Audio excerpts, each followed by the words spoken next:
பெருமானார் ஸல்லல்லாஹு அலைஹி வஸல்லம் அவர்கள் சொன்னார்கள், அவங்க வாழ்க்கையில் ரொம்ப கஷ்டப்பட்ட ஒரு நேரம் என்னவென்று சொன்னால், கதிஜா ரலியல்லாஹு அன்ஹா அவங்களுடைய இறப்பு, பெரிய பக்கபலமாக இருந்த தாய் மரணித்து போனார்கள். அதே ஆண்டு அபு தாலிப் அவர்களும் மரணித்து போனார்கள். அப்போ இரண்டாவது விஷயமாக நம்முடைய ஈமானை நினைத்து நாம் கண்டிப்பாக கண்ணீர் வடிக்க வேண்டும் தோழர்களே. ஏன்னா அந்த அபு தாலிப் அவர்களுக்கு ரசூலுல்லாஹி ஸல்லல்லாஹு அலைஹி வஸல்லம் அவர்கள் இஸ்லாத்தை சொல்லிக் கொடுக்குறாங்க. ஆனால் அவரால் கடைசி அந்த கலிமாவை சொல்ல முடியலை. ரசூலுல்லாஹ் உட்கார்ந்து அழுகிறாங்க, யா அல்லாஹ் என்னுடைய தந்தைக்கு நீ ஹிதாயத்தை தரமாட்டியா யா அல்லாஹ். கடைசி வரையிலும் அவரால் அந்த ஒரு வார்த்தையை சொல்ல முடியவில்லை தோழர்களே. பெருமானார் பதறுகிறார்கள். அல்லாஹ் உடனே வசனத்தை இறக்கினான், இன்னக லா தஹ்தி மன் அஹ்பப்த. நபியே நபியே நீங்கள் நாடியவருக்கெல்லாம் இந்த இஸ்லாத்தை ஈமானையும் தந்து விட முடியாது.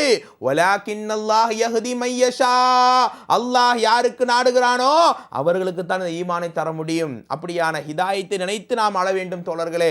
எதை இழந்தாலும் ஈமானை இழக்க மாட்டோம். அந்த ஈமானுடைய அந்த எனக்கு நீ கொடுத்துட்டே, அதை ஒரே குடும்பத்தில் இருக்கிறோம், குடும்ப நபர்களுக்கு இல்லாத ஈமானிய தாக்கத்தை ஈமானிய உணர்வை வாப்பா தொழுவார், புள்ள தொழு மாட்டாங்க, புள்ள தொழுவாங்க, அம்மா தொழு மாட்டாங்க. ஆனால் இந்த மாதிரியான நிலைகள் எல்லாம் என்னை நீ தேர்ந்தெடுத்திருக்கிறாயே, அந்த சோனத்திற்காக என்னை முழுமையாக நீ ஒப்படைத்திருக்கிறாய் யா அல்லாஹ் என்று அந்த ஈமானை நினைக்கும் போது உங்களுடைய கண்கள் அப்படியே நீர் வழியை துவங்கினால் அந்த நேரத்தில் அல்லாஹ் உங்களை நெருங்கி வருவான் பாருங்கள். சுப்ஹானல்லாஹ். அதுதான் ஈமானிய வெளிப்பாடு, அதுதான் இறைவனுடைய முழுமையான அரவணைப்பு தோழர்களே, தாய்மார்களே. ஒரு முறை பாருங்கள், அபூபக்கர் ரலியல்லாஹு அன்ஹு வராங்க ரசூலுல்லாஹி ஸல்லல்லாஹு அலைஹி வஸல்லம் சந்தித்து பேசுவதற்காக. அவங்களுடைய வாப்பா அபூபக்கருடைய வாப்பா ரலியல்லாஹுடைய வாப்பா பார்த்தீங்கன்னா ரொம்ப கண்ணு தெரியாதவராக இருந்தாங்க, வயது முதிர்ந்தவராக இருந்தாங்க. அபு குஹாஃபா என்கிற ஒரு பெயர். அப்படியான அபூபக்கர் ரலியல்லாஹு அன்ஹு தன் வாப்பா கூட்டிகிட்டு வந்து, யா ரசூலல்லாஹ் என்னுடைய வாப்பாக்கு இஸ்லாத்தை சொல்லிக் கொடுங்க, அல்லாஹ்வுடைய ரசூலே அவர் இஸ்லாத்தை இப்போ ஏற்றுக்கொள்ள தயாராக இருக்கிறார். ரசூலுல்லாஹ் ரொம்ப சந்தோஷம், நண்பருடைய வாப்பா ரொம்ப நாள் கழிச்சு இஸ்லாத்தை ஏற்கிறாரு, ரொம்ப நாள் சொல்லப்பட்டும் இப்போ தான் அவர் அல்லாஹ் ஹிதாயத்தை நாடிருக்கான்னு ரசூல் ரொம்ப சந்தோஷமா அஷ்ஹது அன் லா இலாஹ இல்லல்லாஹ் களிமா சொல்லி கொடுக்குறாங்க. களிமா சொல்லி கொடுக்க ரசூலுல்லாஹ்வுடைய கைக்கு மேல் அபூபக்கர் ரலியல்லாஹு கை இருந்துச்சு. அந்த கண்ணீர் பட்டு ரசூலுல்லாஹ்வுடைய கையே நனைந்து போகிற அளவுக்கு அபூபக்கர் ரலியல்லாஹு அழுதுகிட்டே இருக்கிறாங்க. உங்களுடைய தந்தை இஸ்லாத்தை ஏற்றுக்கொண்டார் என்பதற்காக அபூபக்கரை அழுவுறீங்களாமான்னு ரசூலுல்லாஹ் கேட்டாங்க. அப்போது அவர்கள் சொன்னார்கள், யார் ரசூலல்லாஹ் என் தந்தை இஸ்லாத்தை ஏற்றுக்கொண்டதுக்காக நான் அழவில்லை, நான் இந்த கண்ணீரை இந்த அழுகை எதற்காக வெளிப்படுத்தினேன் தெரியுமா யார் ரசூலல்லாஹ்?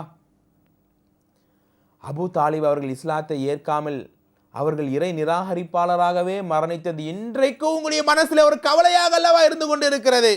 இதோ இந்த நேரத்திலே அபு தாலிப் இஸ்லாத்தை ஏற்று அதனால் நீ உங்களால் மகிழ்ச்சி அடைய முடியவில்லையே என்கிற கவலையில் அழுகிறேன் யா ரசூலல்லாஹ் என்று அபூபக்கர் ரலியல்லாஹு தான் சொன்னாங்க. அப்படியான ஈமானையும் ஹிதாயத்தையும் நினைத்த மக்கள் அழுத காட்சிகளை சுப்ஹானல்லாஹ் ஹதீஸிலே படம் பிடித்து பார்க்கும்போது 1,00,000 அல்ல, 1000 முறை அல்ல, கோடி முறை அல்ல, எத்தனை முறை படித்தாலும் இந்த ஹதீஸுகளை எல்லாம் நம்முடைய உள்ளத்தில் ரணமாகத்தான் பெரிய தாக்கத்தை உண்டாக்கி கொண்டிருக்கிறது. அப்படியான அந்த அழுகை, அப்படியான உணர்வு இருக்கும்போது அந்த கண்கள் நரகம் தீண்டாது, 2 கண்கள் நரகம் தீண்டாது என்று பெருமானார் சொன்னார்கள். இறைவனுடைய நெருக்கத்தை அடைவதற்காகவே அழுது வீங்கி போன கண், 2வது கண் இறைவனுக்காகவே பாதுகாத்த கண்.